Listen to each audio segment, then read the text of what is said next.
Food holds so much power. It tells us about our history and our culture, how those before us lived, nourished their families and communities, and what they valued most. It's a part of our lineage and who we are as people. Sadly, circumstances are changing and younger generations are no longer as interested in heritage dishes. Through these time capsules, we hope to inspire and show people that we have a rich history, but for it to survive, we need to practice it. In Bulacan, heritage recipes are prepared with patience, flair, and heart.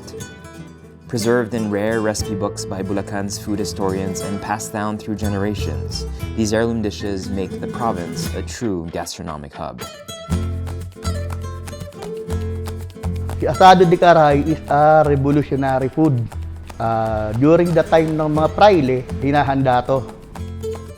Ito po panahon pa ng Kastila, 1820. Noon po, hindi pa po empanada ang tawag dyan, kundi empanada malolos.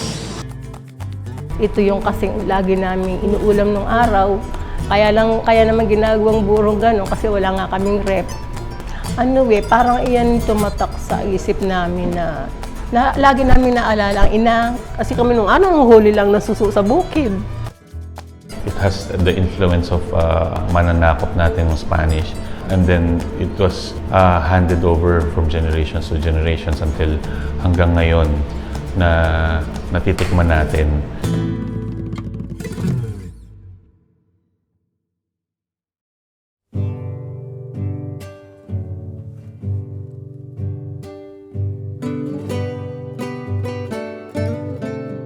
In 2022, we feature the late Bulacan cultural advocate Riza Hernandez and her aunt's gurguria recipe.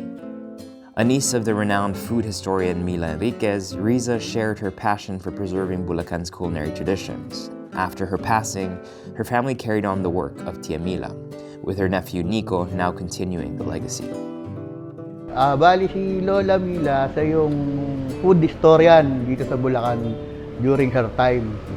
Then, siya yung nagsulat din ng libro na kasaysayan ng pamana ng luto ng bayan. Siya yung mga nagsaliksik ng mga recipe na matatandang recipe dito sa Bulacan. Tapos hanggang sa itinuturo na niya to, binabahagi niya sa ibang tao, especially dito sa Bulacan. Si Tita Risa naman, siya yung naging assistant ni Lola Mila. Pag may mga nagde-demo sila ng mga kaluto, tapos kung saan-saan sila napunta, nagpunta na rin sila sa ibang bansa, dito sa event part ng Manila, tapos Bulacan. Kaya si Tita Risa, siya yung parang pinagpasahan. Ang gusto lang talaga niya is same lang din na malaman ng mga Bulacan niya na may mga gano'n talagang recipe dito, na mga old recipe. Kasi sa ngayon, puro foreign food na ang uso. So nawawala yung mga traditional food natin. Si Asado de Caray is a revolutionary food. During the time ng mga praile, hinahanda to. Bilang pakikiisa ng mga kusinero de Campanilla sa revolusyon, tinapon ng mga kusinero na yon yung mga ingredients ng mga Kastila. Yung Spanish wine. Sa atin, meron tayong serbesa. Tapos, sibuyas. Tapos bawang. Tapos toyo. Na meron tayo dito. Nung 7 years old ko, yun yung unang pagluluto ko ng adobo. Para sa akin, parang normal. Nagpupunta ako ng kusina, pinapanood ko yung lola ko magluto. So parang nangyayari sa everyday life namin, parang normal lang sa akin yung ganun. Hindi sa big deal sa akin yung pagluluto Hindi naman sa kasi parang feeling ko, natuto na ako ng mga doremi, yung mga pang-fiesta, mga menudo, caldereta.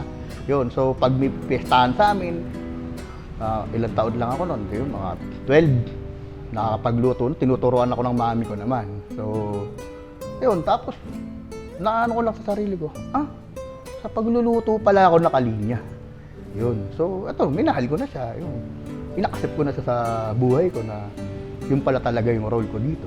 Personally, ako, bata pa lang ako, napupunta na ako dito sa bahay nila. Pag may mga malalaking okasyon, ang ginagawa ng Lola Mila noon is, siya nagluluto ng mga pagkain dito noon, ng mga kinakain ng mga bisita niya. At the same time, pag may free time pa, ang ginagawa niya, dinedemo niya yung mga niluluto niya sa mga kaibigan niya, sa mga bisita niya.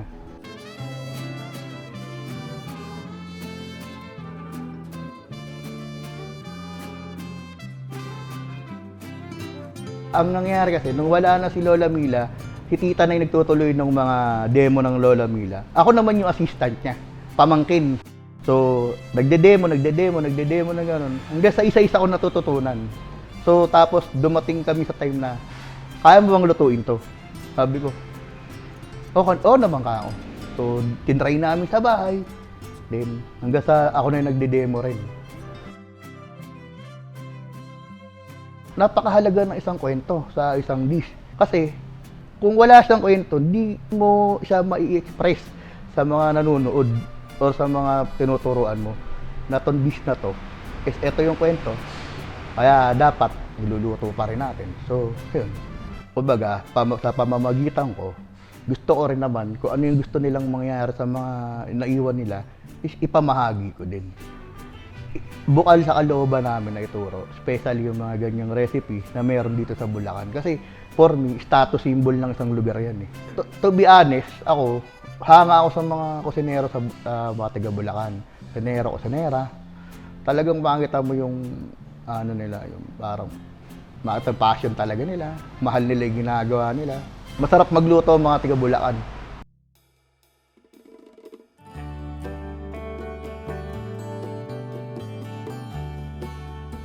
Also continuing the legacy of Tia Mila and Riza in promoting Bulacan's cuisine is Riza's husband, Jonathan Hernandez. Together with their daughter, he shared how to prepare hamon bulaqueña, a cherished heirloom dish once made by both Tia Mila and Riza. Yung Bulacan cuisine is mostly pinapasa or minamana to generations. Yung mga niluto ni lola niya, tinuro sa nanay, tinuro sa kanya. Usually every Christmas season and holiday season, gumagawa siya. And then after she passed away, nakita namin meron pa rin yung mga customers niya dati. Uy, gawa naman kayo. Since si Nico and I, alam namin kung paano magluto. So ginagawa namin yun. We accept orders every holiday season. Nico, she became the assistant of Riza, kaya natutunan niya. Pero ako, unconscious effort, dahil ako yung nakakatulong niya sa bahay pagka gumagawa siya. And then syempre, ako yung tiga-balat, tiga-tusok, tiga-bili ng beer. Syempre may sobra para sa akin. Simula nung makilala ko si Riza, first time ko natikman yung hamon bulaqueña, nasarapan ako na kakaiba yan doon sa mga natitikman ko na ham. And then yung lasa niya, nag-aagaw yung tamis, nag-aagaw yung alat, and then yung smokiness nga niya. While making the ham, you have to know the measurements because pagka medyo may mali, hindi mo makukuha yung lasa na hinahanap mo or yung inaasahan mo. Ang hamon bulaqueña ay isang pork dish na cured. Sa atin, manamis-namis, maalat-alat.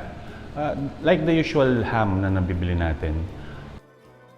Pero ang kakaiba dito sa hamon bulaqueña is yung distinct taste, smoky flavor.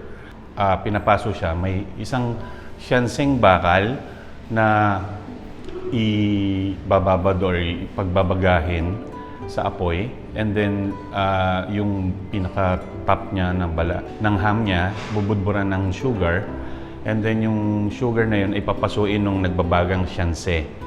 Hence the smoky flavor, kaya mas iba siya, distinct yung lasa niya kumpara sa ibang ham.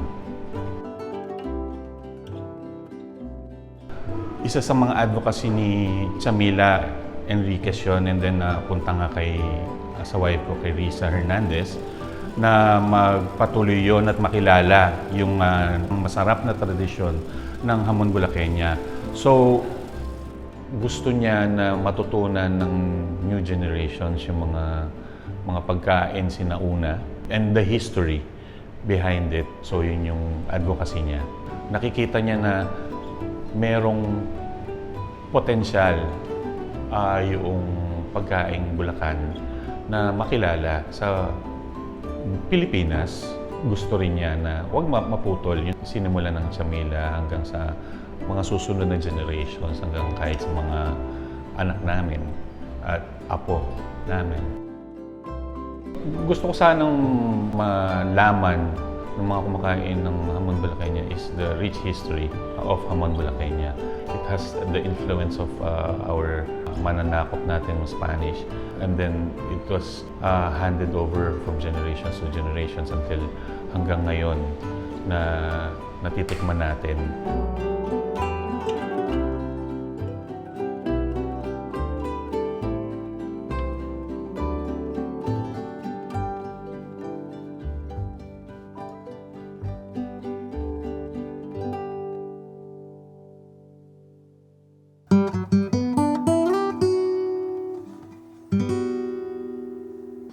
In 1820, sisters Agustina and Justina Domingo created the Empanada de Calisques, first called Empanada de Malolos.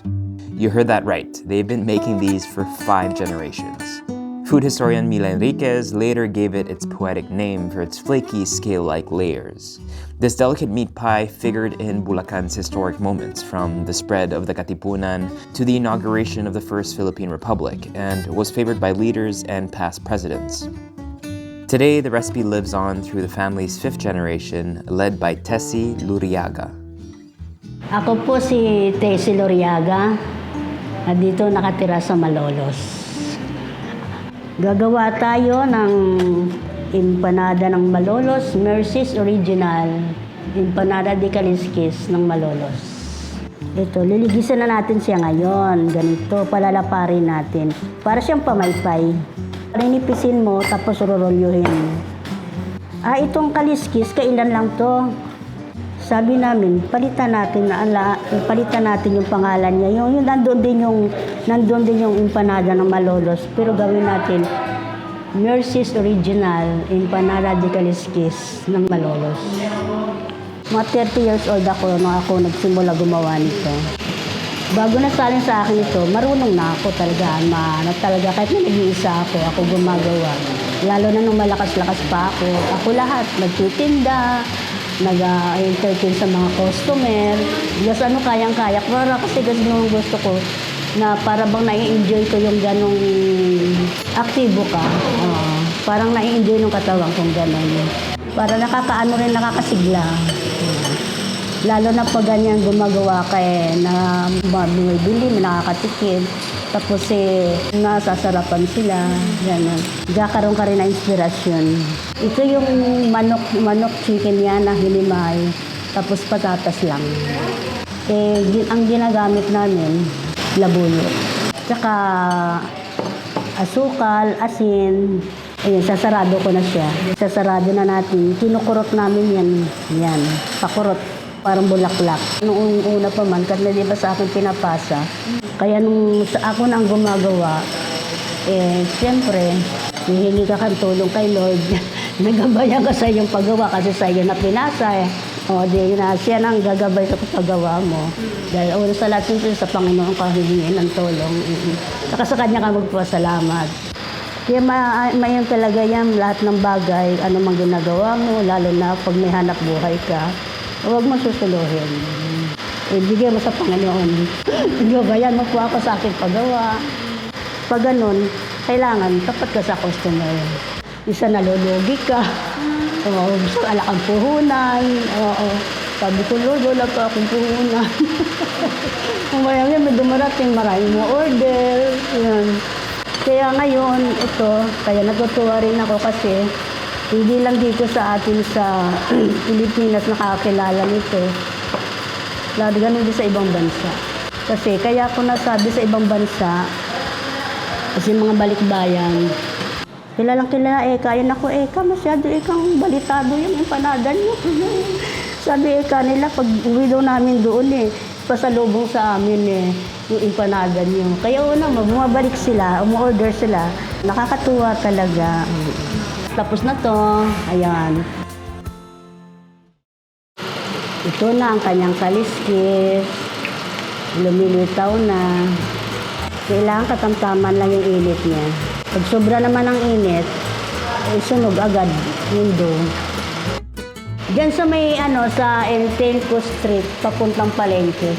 Yung pwesto na yan, hindi amin. Yung pinagamit na sa amin ng may-ari ng bakura na yan, nasa Maynila na sila. Parang kami ang caretaker doon. Ngayon, kaya pinagamit na sa amin yung lahat na yan. Lahat ng umuupa doon, inalis na. Kami na ang gumamit. Mga ilan po nagagawa yung araw-araw na ganyan? I-conforme, 100 sa araw-araw. Pero pag may mga order, mas marami. Kaya minsan umaabot pa nga ng 500 sa isang kuhanan lang. Kasi minsan nagsasabay-sabay. Saka dito ko kinuha yung pagpapaaral ko sa pamangkin ko sa EDSA. Napatapos ko siya ng education. Ang pangarap ko dito na manatili siyang magugustuhan ng kung sino magpapasahan ko nito, hindi magbabago.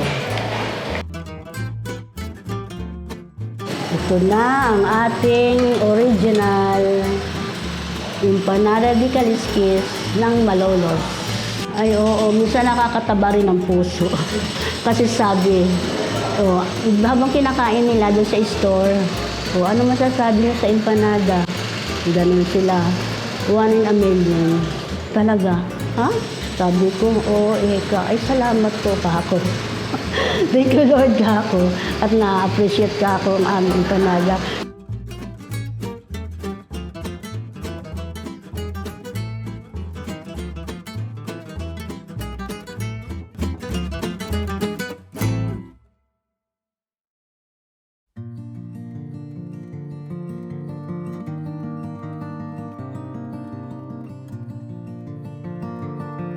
In Bulacan, passionate cooks are keeping local cuisine alive, and Cecilia is one of them.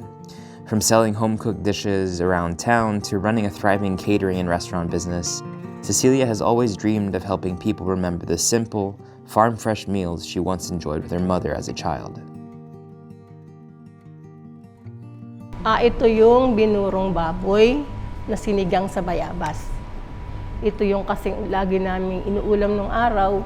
Iniprep ng inang yan pag may birthday sa Sunday, gano'n, magbuburo na yon.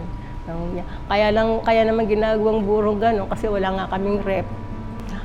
Parang iyan tumatak sa isip namin na lagi namin naalala ang ina. Kasi kami nung huli lang ng suso sa bukid. Gano'n. Nanghuli kami ng isda. Ngayon wala na yung gano'n. Wala ka nang mahuhuling isda sa bukid. Ngayon, wala na. Hindi katulad ng araw. Ngayon, ay ipapakita natin kung paano tayo magburo ng pork. Bigyan natin siya ng salt. Lalagyan muna natin dito sa garapon. Sisilid muna natin dito. I-marinate natin to ng mga 2 to 3 days. Pagka yung mga 2 to 3 days na, isisigang naman ng tatang yung sa bayabas. Kukuha ng pitas ng bayabas, tapos sisigang nila. Kukuha ng kangkong, isisigang. Yung bayabas, ikakat natin. Tatanggalin yung buto. Siguro, pag half kilo yung pork, mga 1 kilo yung bayabas. Ibang lasa ng bayabas pagka dito sa burong karne. Nawawala yung kanyang lansa. Kaya din, mas maganda yung bayabas. Yan. Tapos, itong bayabas, lalamasin mo siya sa asin. Tapos, ilalagay mo sa kumukulong tubig. Masaya ako pag ako nagluluto. Hindi na baling di ako pumunta sa mall. Hindi na baling wala akong pera. Basta magluto na. Makapagluto lang ako. Ito, kumukulo-kulo na siya. Lalagay na natin yung pork.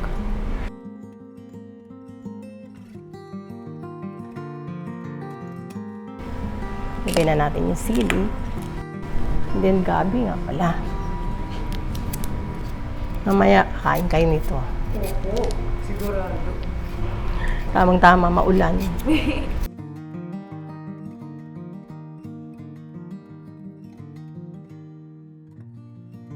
Tatlong dekada na umpisa akong magluto. At nung unang nagluluto ako, nahihiya ako. Kasi nandito lang ako sa isang parang squatter area. Nagluluto ako doon. Nagluluto din kami ng lugaw. Yung lugaw namin, ang lakas-lakas talaga. Kalde-kaldero, maaga pa, ubus na. Ganun. Tapos haba-haba ng pila ng mga estudyante. Nagagalit yung mga kapitbahay namin kasi natatabunan sila. Yung ganon, hindi pong ganon. Tapos hanggang sa, siguro, sa konti-konting niluluto ko na yun, maraming nagpupunta, siguro nasarapan din sila. Kaya nung lumakas hanggang naging supplier ako sa government. Marami akong mentor para makapag-supply sa gobyerno, nag-catering, umpisa na. Kasi mag-enroll sana ako sa culinary arts and ang sobrang mahal ng tuition fee. Tapos kailangan full-time ka, nag-cater na din ako doon noon. Tapos nung time na yon, may mga katulong din ako. Pero ako gumagawa ng menu, ako namamalengke. Ako pa rin yung nagluluto. Tapos pagdating doon sa pwesto, ako pa rin yung nagbebenta. Pero may mga tauhan din ako. Unang kinater ko noon ang Philippine Harmonic Orchestra sa government.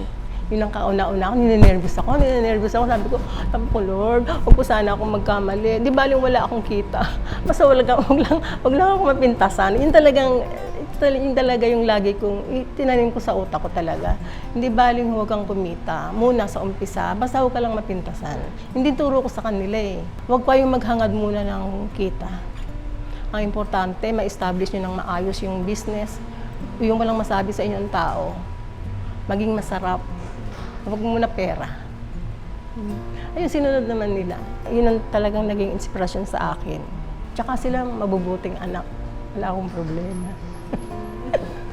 Wala akong naging problema sa kanilang tatlo.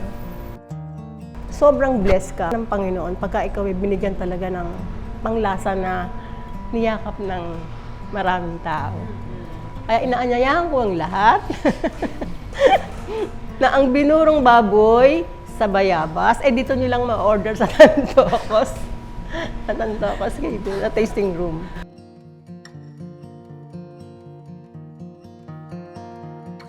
Every dish in Bulacan carries a story, each fighting to be preserved. Some are written in history books, while others live on the humble meals shared at home. Most of them, though, live in our memories.